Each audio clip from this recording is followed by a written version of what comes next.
तीन आरोपींपैकी दोघांना अटक झाल्यानंतर अंजली दमानिया यांनी प्रतिक्रिया दिली आहे। दोन आरोपींना अटक झाली आहे, मात्र सूत्रधार कोण हा समोर यायला हवा असं दमानिया यांनी म्हटलेलं आहे। चौकशी ऑन कॅमेरा करावी अशी मागणी पुन्हा एकदा त्यांनी केली आहे। वाल्मिक कराडची चौकशी ही ऑन कॅमेरा केली पाहिजे अशी मागणी त्यांनी केलेली आहे। तसंच दोन आरोपींना अटक झालेली आहे, मात्र सूत्रधार नेमका कोण तो समोर यायला हवा असं त्यांनी म्हटलेलं आहे।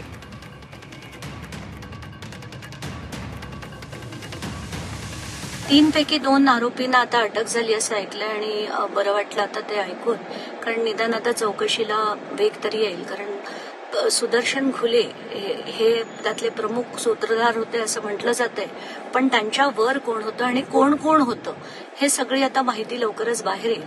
पण मला असं खूप स्ट्रॉंगली म्हणावंसं वाटतंय की ही जी चौकशी होईल ती ऑन कॅमेरा झाली पाहिजे। कारण आपण बघितलंय की ह्या सगळ्यांची अगदी म्हणजे थाटात त्यांना तिथे ठेवलं जातंय।